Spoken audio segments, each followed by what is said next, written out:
Live from the Vermont Center for Community Journalism, this is News 7 at 5:30.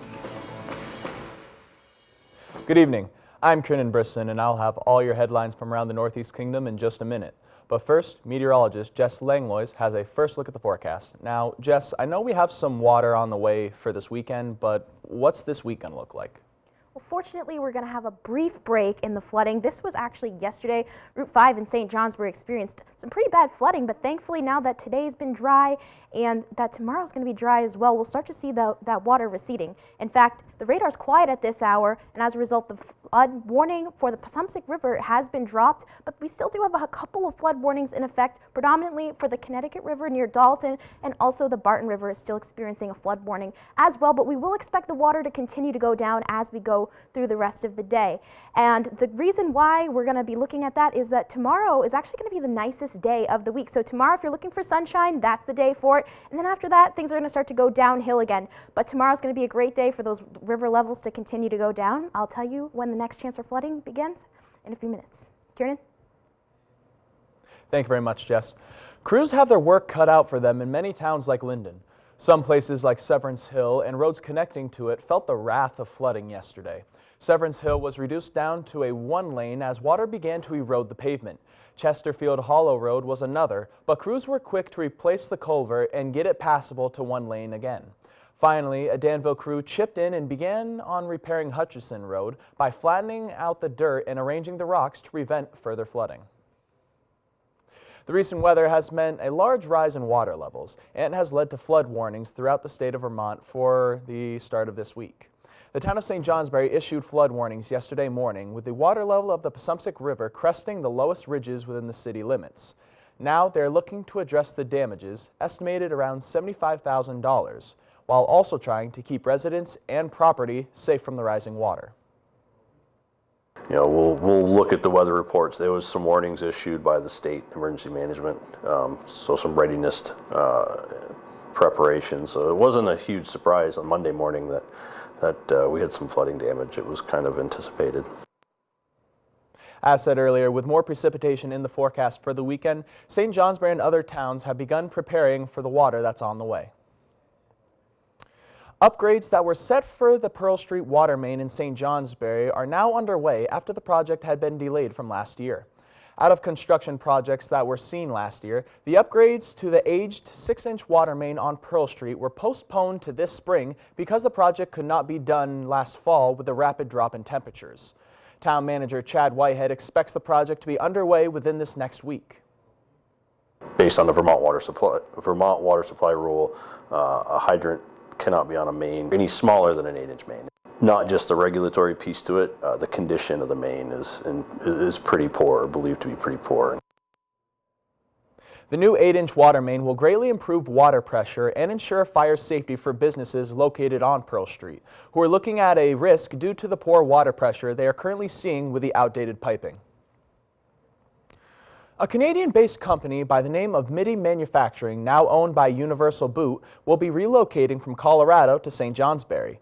This new company produces wheel impairment devices and a portable decontamination station that helps clean any parts that get contaminated by chemicals. This will also be able to help people in Vermont and Canada by having the station closer to Canada so that way they can have their products closer to their Montreal location. We purchased Mighty in the first place because it was our direct competitor in some of the products we manufacture, and so for us it was a strategic acquisition. But then we realized that managing a unit maybe 3,500 miles from home was somewhat complex. The company hopes that this can bring more jobs to the Northeast Kingdom.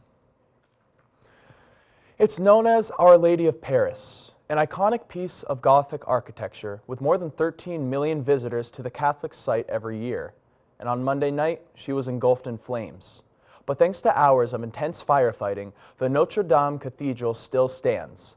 Hados Gold is live in Paris with more on the condition of the cathedral. The fire that engulfed much of the famed Notre Dame Cathedral in Paris appears to have been accidental, according to officials. It took fire crews approximately 9 hours to extinguish the flames that threatened to destroy one of the most recognizable buildings in the world. Everybody's crying. It's very sad because Notre Dame de Paris is the symbol of Paris and the symbol of France. Gasps from onlookers as its iconic spire toppled.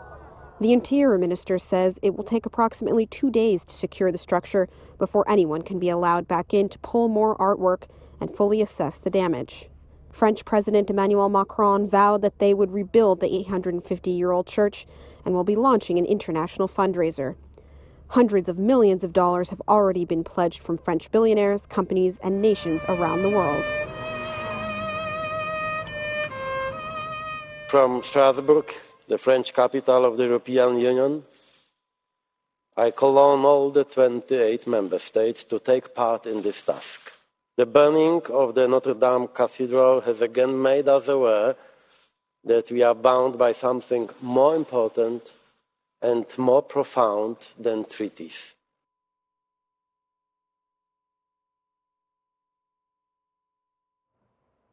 The Notre Dame Cathedral in Paris burned for 9 hours yesterday after finally being put out by firefighters. Though the infrastructure of the cathedral has been devastated by the engulfing flames coming out of the roof, many of the artifacts stored inside were salvaged from the fire. Catholics around the globe are feeling the effects of the tragedy. However, local residents are looking past the religious aspect to how this will affect historians down the road. Notre Dame is a big part of our history, but obviously things happen and we're going to rebuild from there, and before you know it, the new Notre Dame is going to be what kids see in history books, not what burnt down. At this point, the cause of the fire has not been determined. Coming up after the break, find out what changes are happening at the Kiwanis Club's annual auction. And the flood threat returns later this week. I'll tell you when after the break.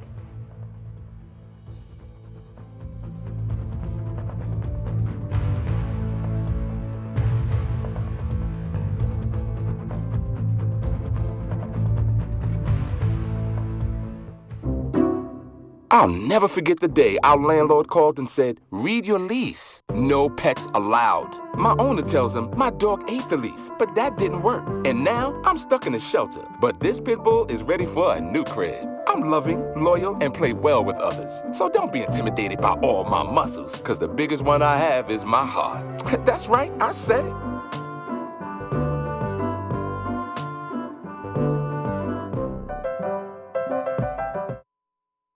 Being a dad is an adventure full of special moments. A cruise? Surprise! Unexpected moments. I got this. And even awkward moments. Okay, Dad, thank you.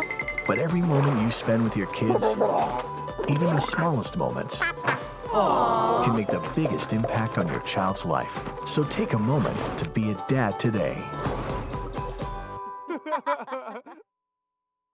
Do you want to retire like a champ? Just like legendary basketball star Uncle Drew? Don't do him like that, Uncle Drew. You're already acing the game. You've got your dream ride. Don't be slamming my door. Sorry about that. You just did the same. Gotta get the boys. Your dream vacation and your dream team. And now you can make your retirement just as legendary. I get buckets. Get the tips you need to get on track at aceyourretirement.org.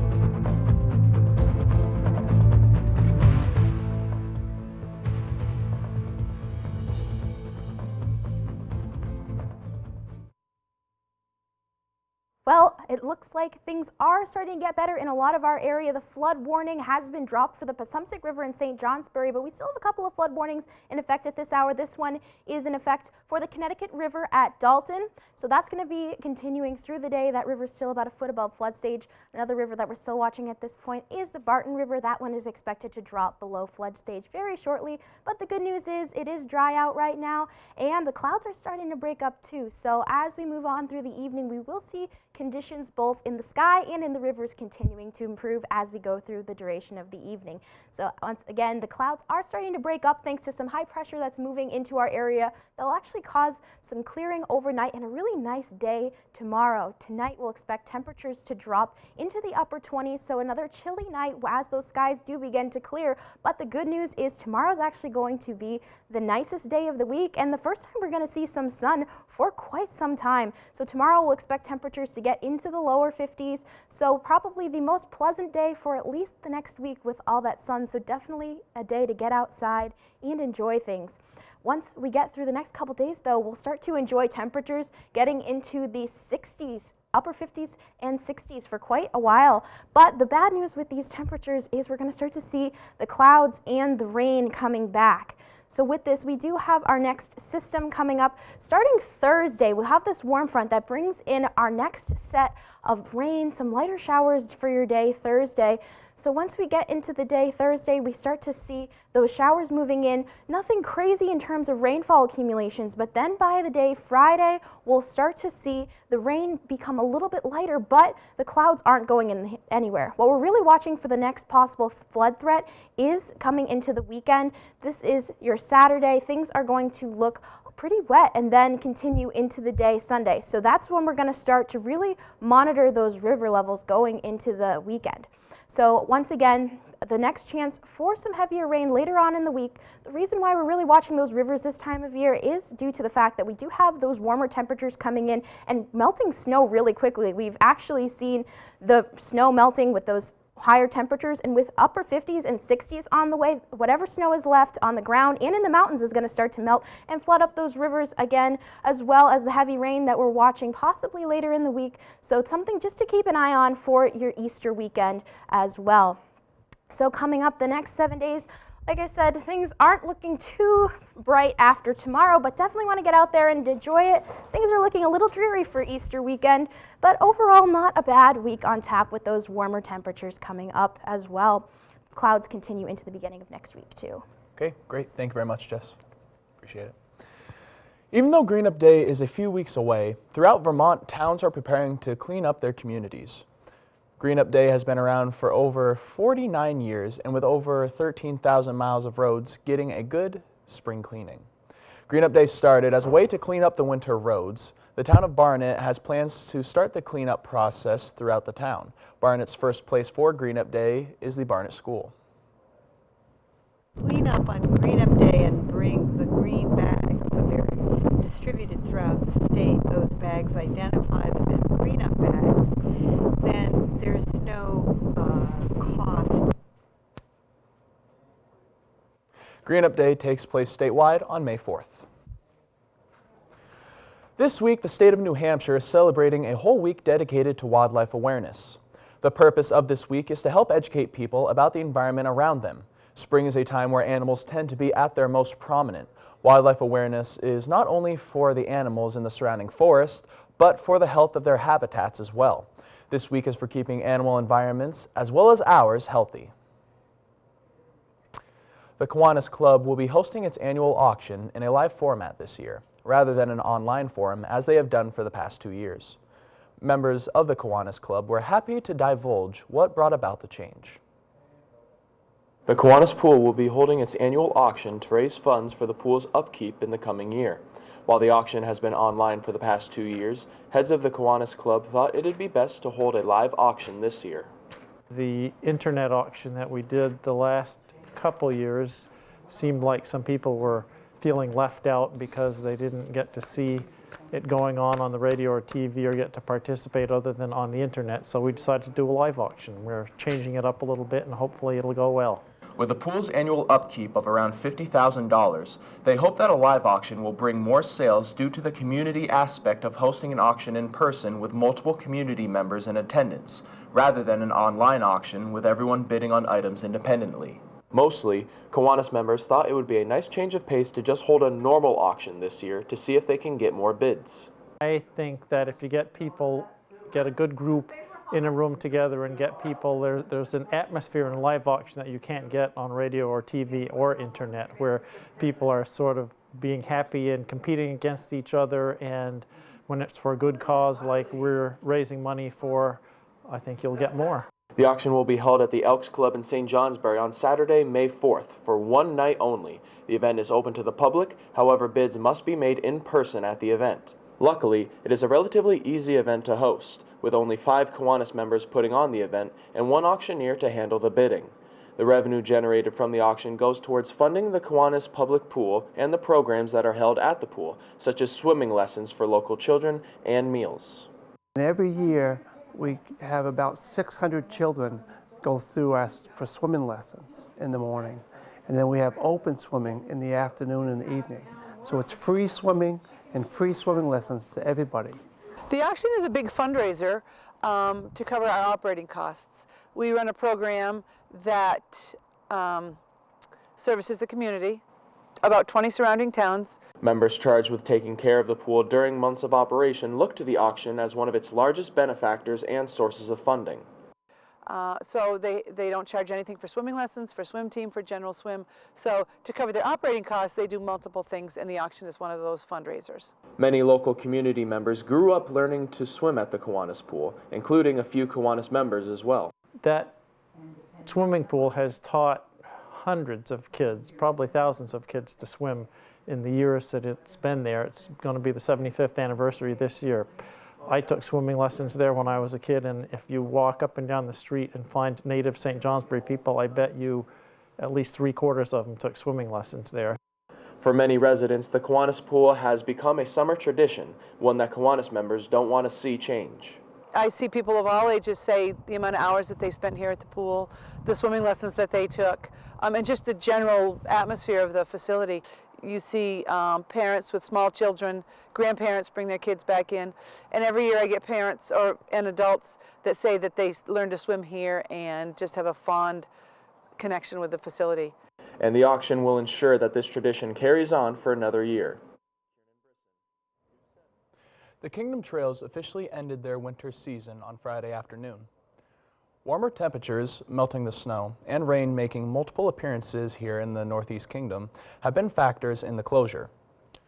Trail crews also need time to assess the conditions of the trails and get them in shape for the summer riding season.